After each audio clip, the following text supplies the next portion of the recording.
Have you ever felt invisible? Have you ever poured your heart and soul into your work, only to be overlooked, silenced, or worse, blamed when things go wrong? This is a story about a voice that was refused, a truth that was buried, and the undeniable power of a single, quiet fact in a universe of noise.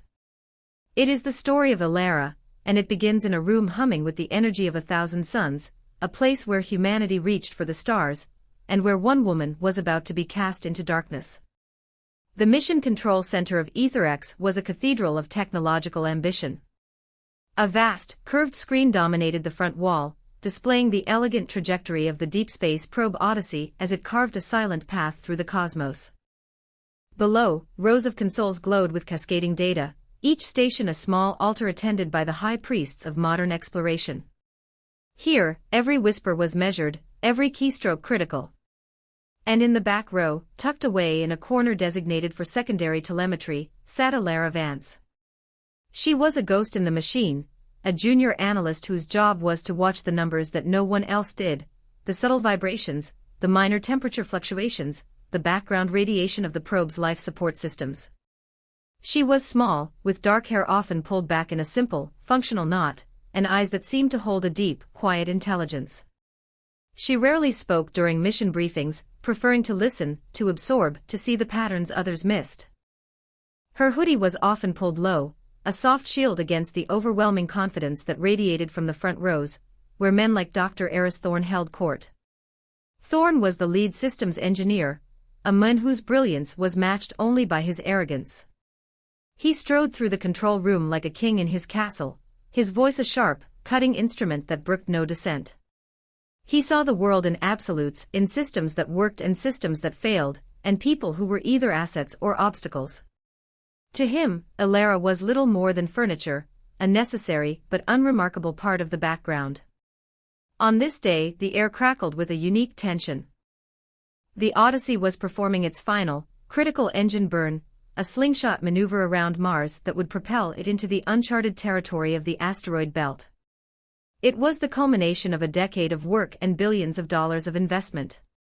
Mission Director Marcus Vance, a man whose face was etched with the permanent stress of his position, watched from the command platform, his jaw tight. He trusted his team. He trusted his systems. Most of all, he trusted Dr. Thorne. But as the final seconds of the burn ticked away, a flicker of red appeared on Alara's screen. It was a tiny anomaly, a microfluctuation in the power distribution frequency of the ion engine. It was almost nothing, a whisper in a hurricane of data. Protocol said to ignore it, to write it off as sensor noise. But Alara had seen this whisper before in simulations. She leaned forward, her heart beginning to pound a quiet, insistent rhythm against her ribs. She ran a quick diagnostic, her fingers flying across the keyboard. The fluctuation, while minuscule, was consistent. It was real. She toggled her comms. Lead systems, this is telemetry 7, she said, her voice barely audible over the celebratory murmurs beginning to swell in the room. I'm flagging a persistent power variance in the primary ion drive. It's subtle, but it's not noise. There was a pause, and then Thorne's voice, laced with annoyance, crackled back. Telemetry 7, we have a clean burn. The board is green across the primary systems. Stand down and let the adults work. The dismissal was a physical blow. She felt the eyes of the nearby analysts on her. Shame, hot and sharp, pricked at her cheeks. But the data didn't lie. The whisper was growing louder. She sent a text-based flag directly to Thorne's console, a formal warning with the data packet attached. It was the highest level of alert she could issue without direct authorization. She saw the notification pop up on his screen, and she saw him swipe it away without a second glance. The burn completed. A wave of applause and cheers erupted through the control room. Men and women hugged, clapped each other on the back. Marcus Vance allowed a rare smile to cross his lips. They had done it. But Alara's eyes remained fixed on her screen. The tiny red line was no longer fluctuating. It was flatlining. And then, the main screen, the grand cathedral window to the stars, flashed with a catastrophic alert. The Odyssey's trajectory veered violently. Its signal, once a beacon of hope, became a scream of static and then silence. The celebration died in an instant, replaced by a cold, horrifying stillness. The billion-dollar dream was a ghost, lost in the black. And in the suffocating silence that followed, every single head slowly turned towards the back of the room, towards the small, insignificant console where the first, and only, warning had appeared. They turned towards Alara. The silence in the control room was a living thing, a heavy, suffocating blanket woven from shock and failure. It pressed down on everyone, but on Alara, it felt like a physical weight, pinning her to her chair. Dr. Thorne was the first to break it. His voice, usually so full of booming confidence, was now sharp and cold as ice. He strode down from the command platform, his face a mask of controlled fury, his eyes scanning his master console. He didn't look at the main screen showing the last known coordinates of the Odyssey, he looked at the internal system logs.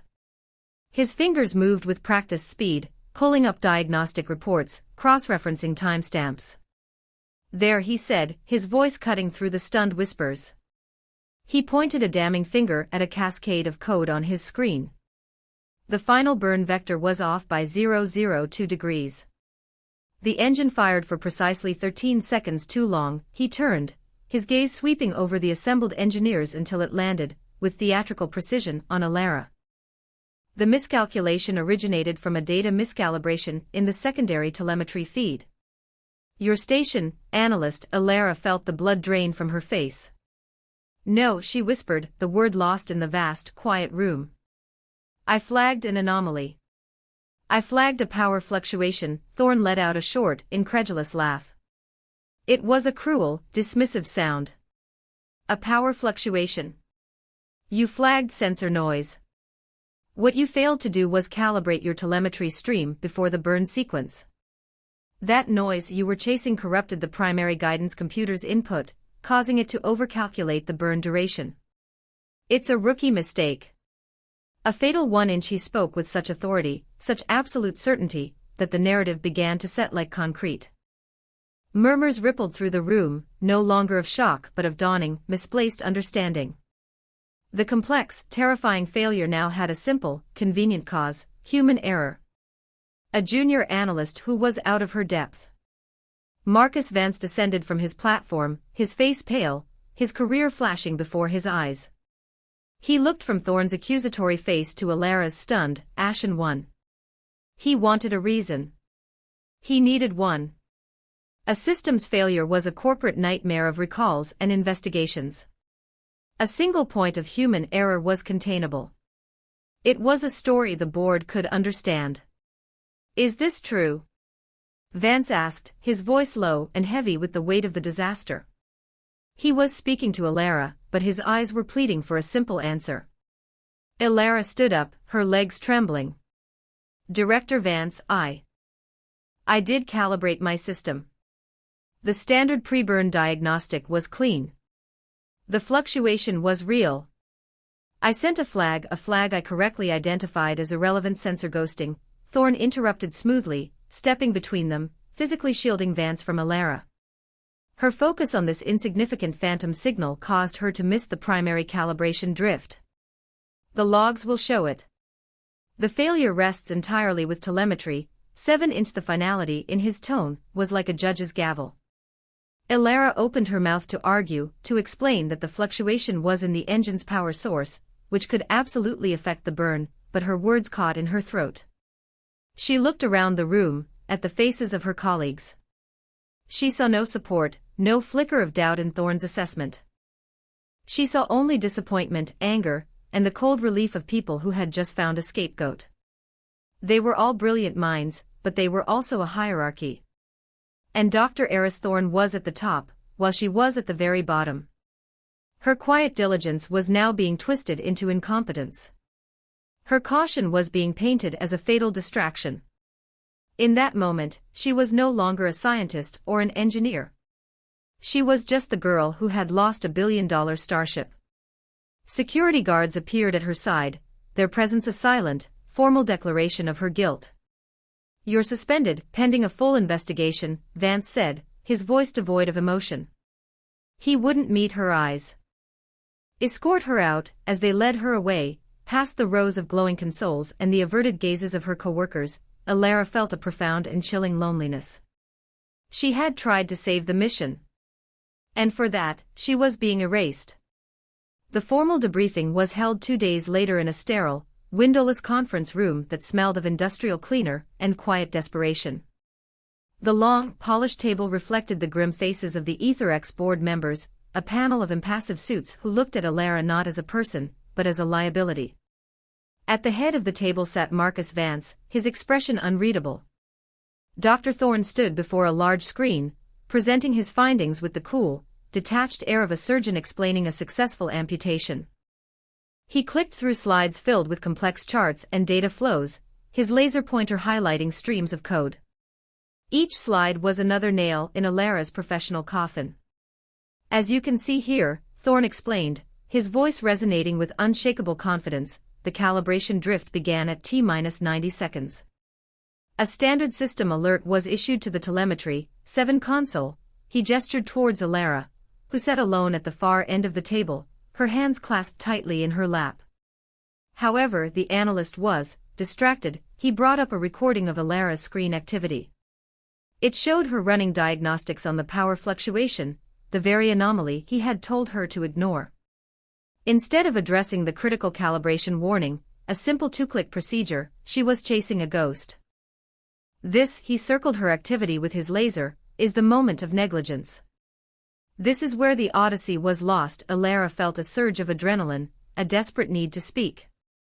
That's not true, she said, her voice stronger than she expected. Every head turned towards her. The calibration alert was a secondary, low-priority warning. It triggers 12 times a day. My primary directive is to investigate and report unscheduled energy variances. The power fluctuation in the ion drive was not noise. It was a symptom. Thorne smiled, a thin, condescending curve of his lips. A symptom of what exactly, Miss Vance? Your overactive imagination. The drive's own telemetry reported perfect functionality. Every primary sensor on the engine was green. We have 12 senior engineers who can attest to that. You had one data point, an outlier, and you chose to fixate on it while ignoring a direct system command. You abandoned protocol. Protocol is a guideline, Alara shot back, her voice rising with passion. It's meant to be augmented by human intelligence. My intelligence was telling me something was fundamentally wrong with the engine's power source. Your protocol was about to fly a compromised ship into deep space. A board member, a severe-looking woman with graying hair, leaned into her microphone. Dr. Thorne, are you saying that if the analyst had performed the calibration as required, the mission would have been successful? Without a shadow of a doubt, Thorne said, not missing a beat. The vector would have been correct. The burn would have been perfect.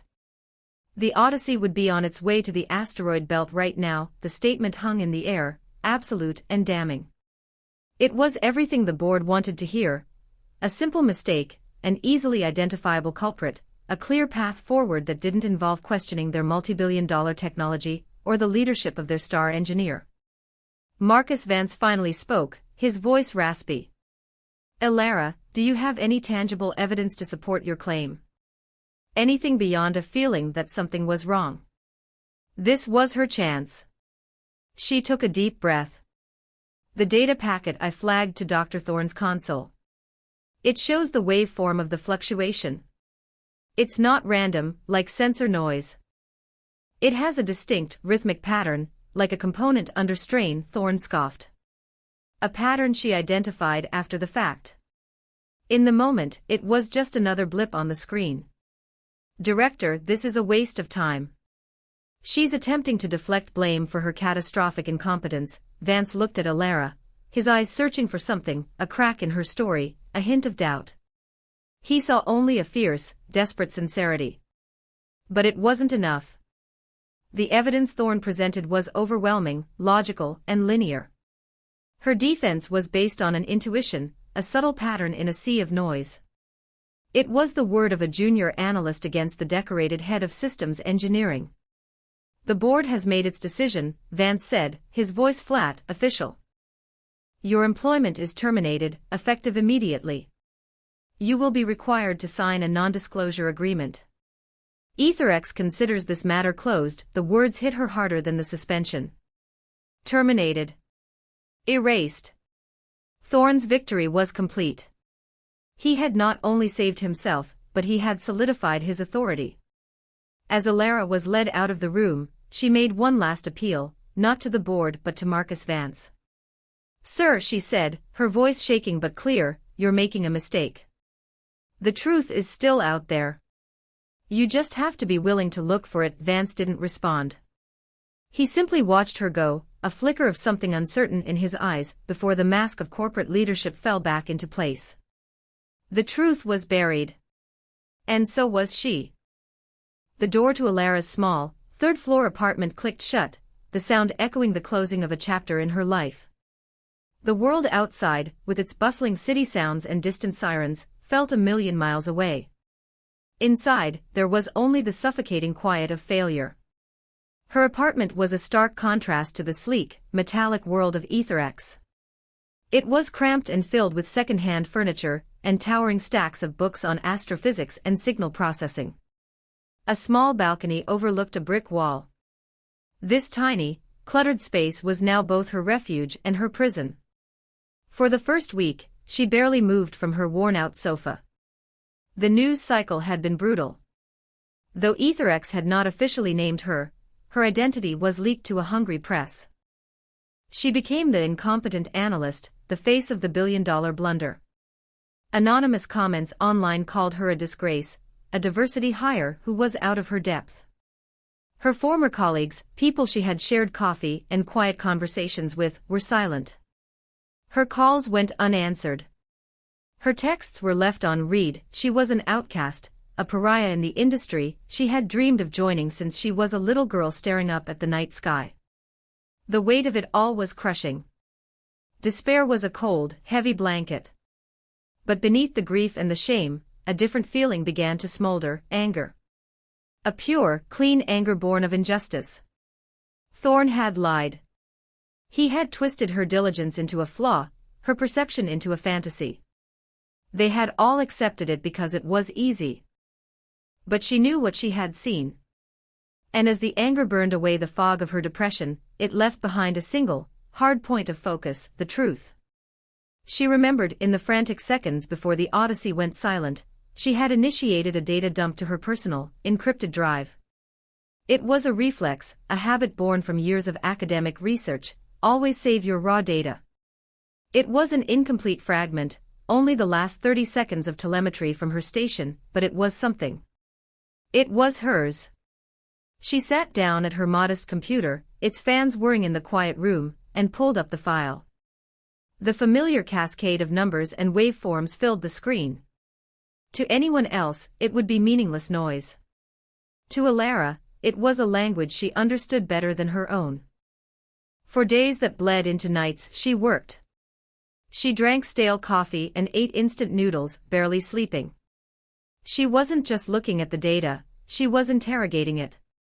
She ran it through dozens of differential algorithms, spectral analysis programs she had written herself, searching for the pattern she knew was there. She was looking for the ghost in the machine. Thorne had dismissed the fluctuation as a single, irrelevant outlier. But as Alara isolated the signal and amplified it, she saw he was wrong. It wasn't one event. It was a series of micro-events, a tiny, rhythmic pulse, almost like a heartbeat. A heartbeat getting weaker. She cross-referenced the frequency of the pulse with the schematics of the Odyssey's ion drive, which she had downloaded from the public press kit. Component by component, she searched for a match. And then she found it. The pulse's frequency, 1238 kHz, was a perfect match for the resonant frequency of a single component, the plasma regulator coil. It was a small, seemingly insignificant part, but it was responsible for ensuring a smooth and constant flow of power to the main thruster. If that coil were to fail, it would create minute power surges. Surges that would be invisible to the main sensors, which only measured the engine's total output, but which would be picked up by the sensitive secondary telemetry she was monitoring. Surges that could, over the course of a long burn, subtly alter the engine's thrust and throw a billion-dollar probe off course. She leaned back, her heart pounding. This was it. This was more than a feeling. It was a hypothesis, grounded in data. She hadn't been chasing a ghost. She had been listening to the Odyssey scream. But it was still just a theory, one she couldn't prove without the rest of the data, which was now drifting in the cold, silent darkness of space, locked away in the probe's black box. She had found a thread, but the tapestry of the truth was still a million miles away. Mission Director Marcus Vance sat in his cavernous office, the city lights glittering like a distant galaxy beyond the floor-to-ceiling windows. The silence here was different from the silence in Alara's apartment. It wasn't the quiet of solitude, it was the heavy, expensive silence of consequence. The EtherX stock had plummeted. Government contracts were under review. The board was demanding a sacrifice, and while Alara had been the initial offering, the blood in the water was attracting bigger sharks. They were starting to question him. He replayed the debriefing in his mind for the 100th time. Thorne's presentation had been flawless, his logic impeccable.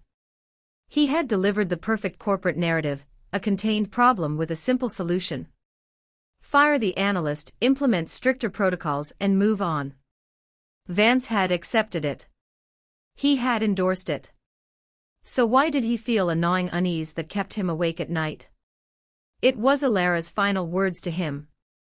The truth is still out there. You just have to be willing to look for it, and her eyes. There had been no deceit in them, no cornered panic of the guilty.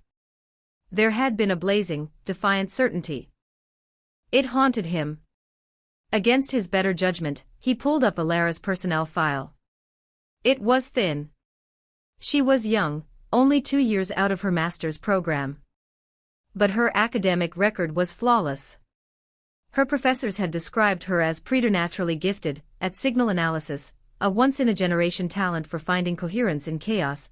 Her previous supervisors at EtherX had all given her glowing reviews, noting her meticulous attention to detail and her quiet, almost obsessive work ethic.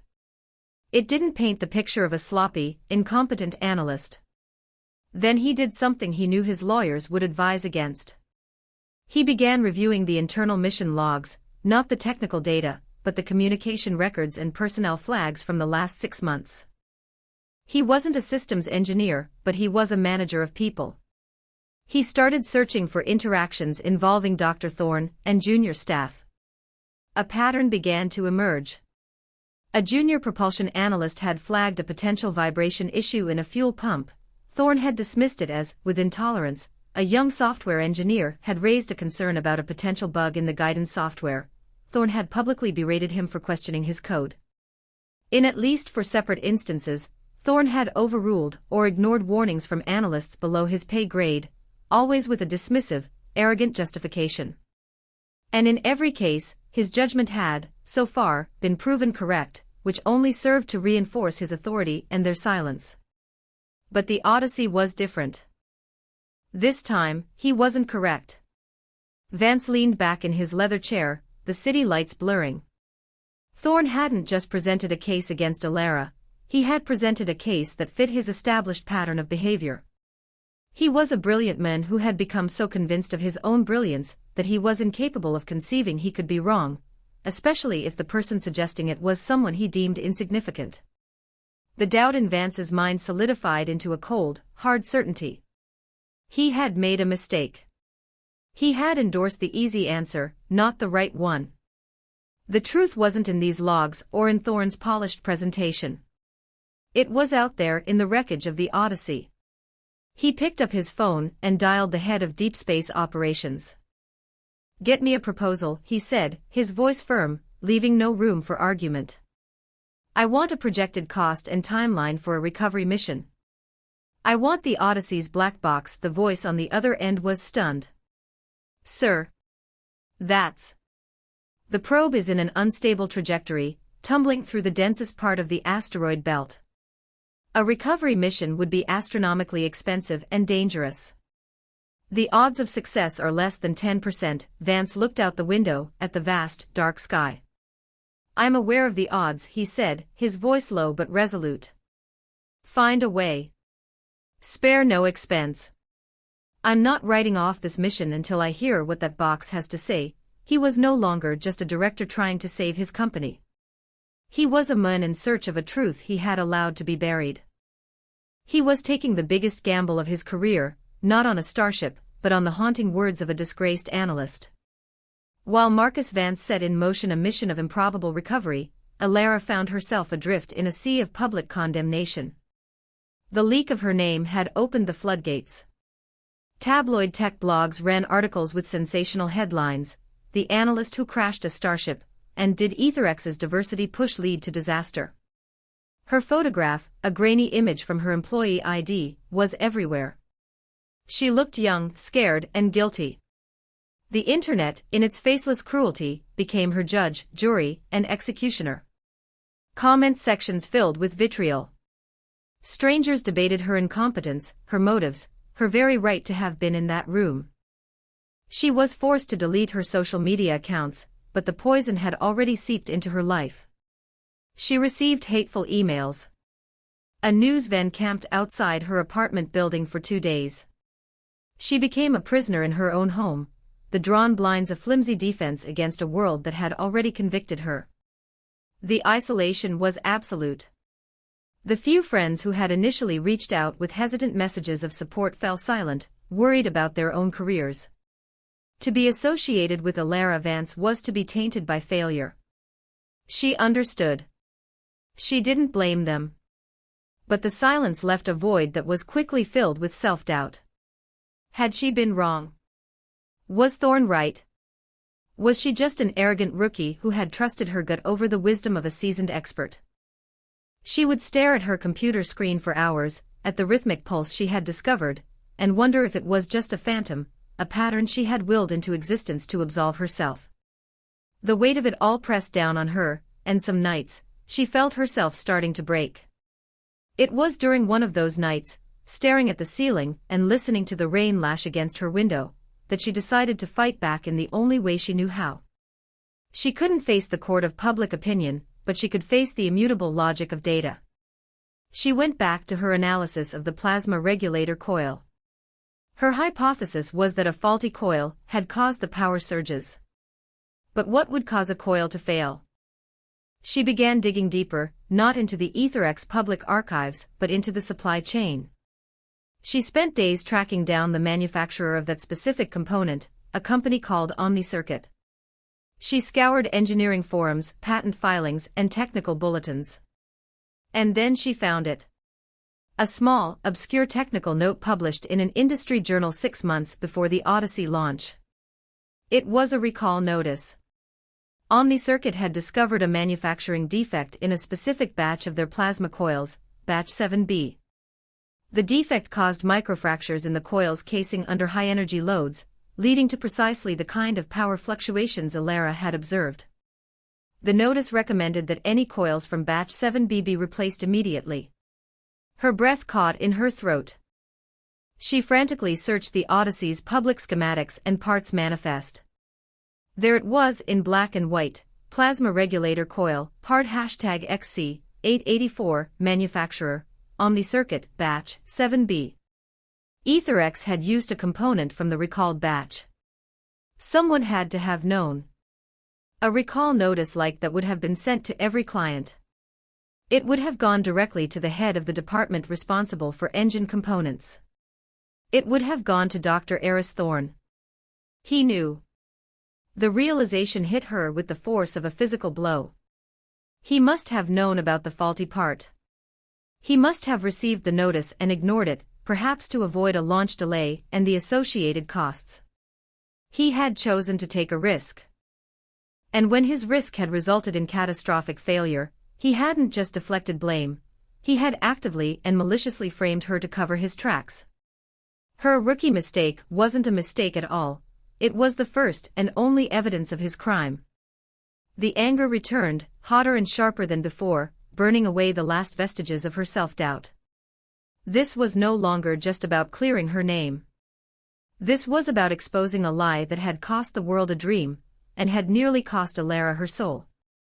She saved the recall notice, documenting everything. Her case was building, but the final, irrefutable proof was still missing. It was still tumbling through the void, waiting. The recovery mission for the Odyssey's flight recorder, its black box, was an operation of breathtaking audacity. A specialized retrieval craft, the Shepherd, was dispatched on a high-speed intercept course. The world watched captivated. The media, which had so eagerly condemned Alara, now framed the mission as Aetherx's heroic attempt to learn from its tragic failure. For them, it was a story of corporate resilience. For Marcus Vance, it was a desperate quest for absolution. For Alara, watching the live feed from her small apartment, it was the only hope she had left. The Shepherd's journey was perilous. It had to navigate a treacherous field of asteroids, dodging rocks the size of mountains at incredible speeds. The probe's last known trajectory was unstable. It was tumbling end over end, making a capture attempt almost impossible. The tension was palpable, broadcast live across the globe. Vance lived in the control room, running on caffeine and sheer force of will. He watched the telemetry from the Shepherd, his heart pounding with every proximity alert. Dr. Thorne was also present, a constant figure at Vance's side. He projected an air of somber support, but a keen observer would have noticed the tightness around his eyes, the slight tremor in his hand as he lifted his coffee cup. He had publicly endorsed the recovery mission as a necessary step to confirm the initial findings and improve future protocols, but privately, the mission represented a colossal risk he could not control. He was a man watching a crew of deep space salvagers fly towards the one thing in the universe that could destroy him. Alara watched every moment. She felt a strange kinship with the crew of the Shepherd. They were flying into the dark, chasing a ghost, just as she had. She tracked their progress on a public data stream, her own algorithms predicting the Odyssey's probable location based on its last known spin rate. She felt an almost physical connection to the silent, drifting probe. It held her truth. It was her witness. After 3 weeks of tense, nail-biting pursuit, the Shepherd finally had the Odyssey in its sights. The probe was heavily damaged, a mangled wreck of its former glory, spinning slowly against the backdrop of Jupiter's distant glow. The retrieval was a delicate, dangerous dance. A robotic arm extended from the Shepherd, its claw reaching for a reinforced access panel near the probe's core. The world held its collective breath. The pilot of the Shepherd, a veteran with nerves of steel, nudged the ship closer, compensating for the probe's erratic spin. The claw made contact. Sparks flew as metal scraped against metal. For a heart-stopping moment, the claw slipped. An alarm blared in mission control. Then, the pilot corrected. The claw locked on. A collective sigh of relief swept through Aetherx and a million living rooms around the world. The robotic arm carefully sliced through the probe's hull, exposing the hardened casing of the flight recorder. It was an orange, indestructible box, the keeper of secrets. The arm secured it and retracted. The mission was a success. "We have it," the Shepherd's captain reported, her voice filled with exhaustion and triumph. "The black box is secure. We're coming home." In mission control, applause erupted. Marcus Vance closed his eyes, a wave of profound relief washing over him. He had his proof, one way or another. Dr. Thorne clapped him on the shoulder, a wide, convincing smile on his face. "A magnificent achievement, Marcus," he said. "Now we can finally put this matter to rest for good." His smile didn't reach his eyes. In her small apartment, Alara didn't cheer.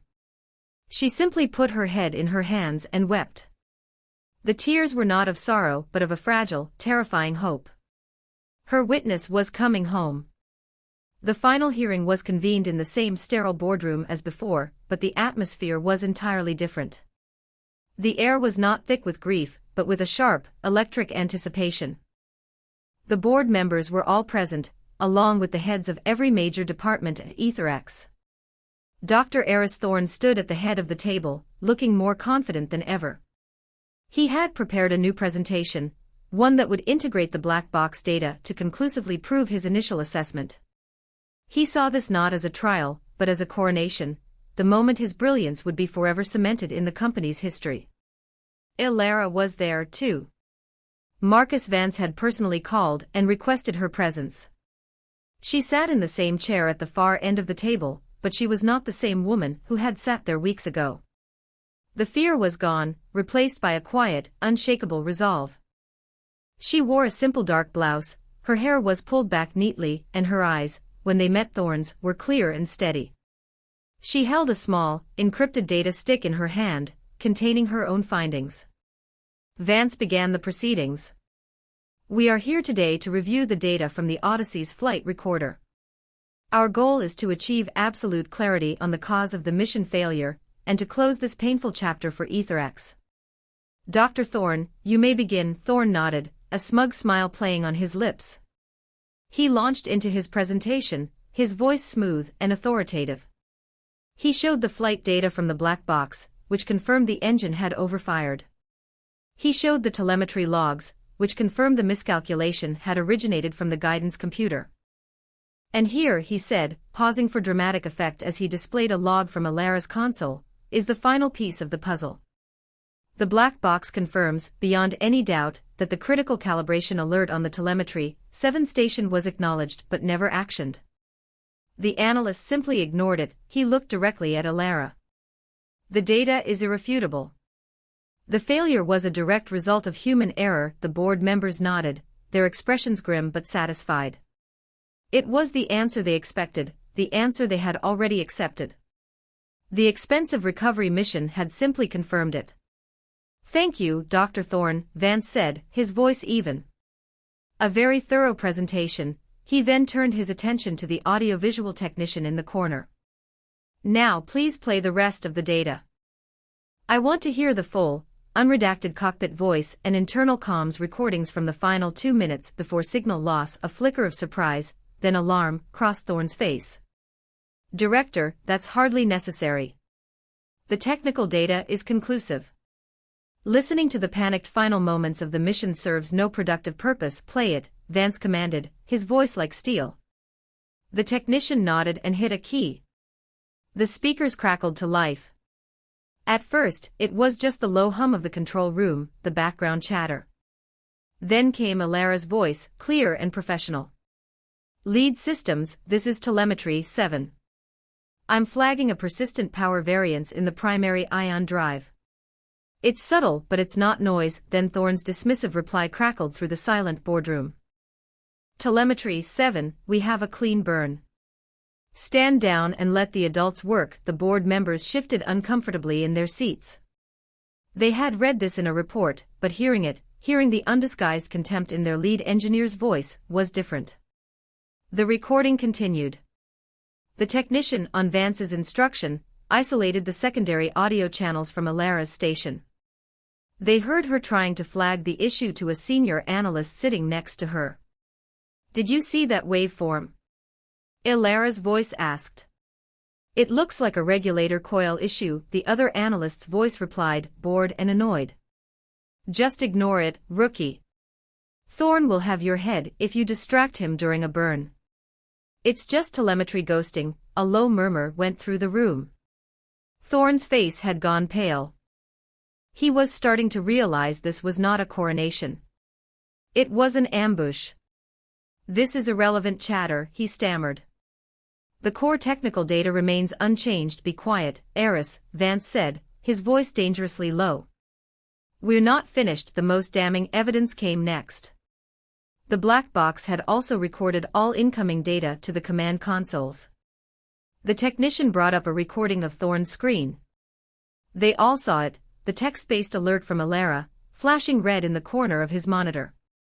And they watched as his cursor moved over, and with a single, dismissive click, closed the window without ever opening the attached data packet.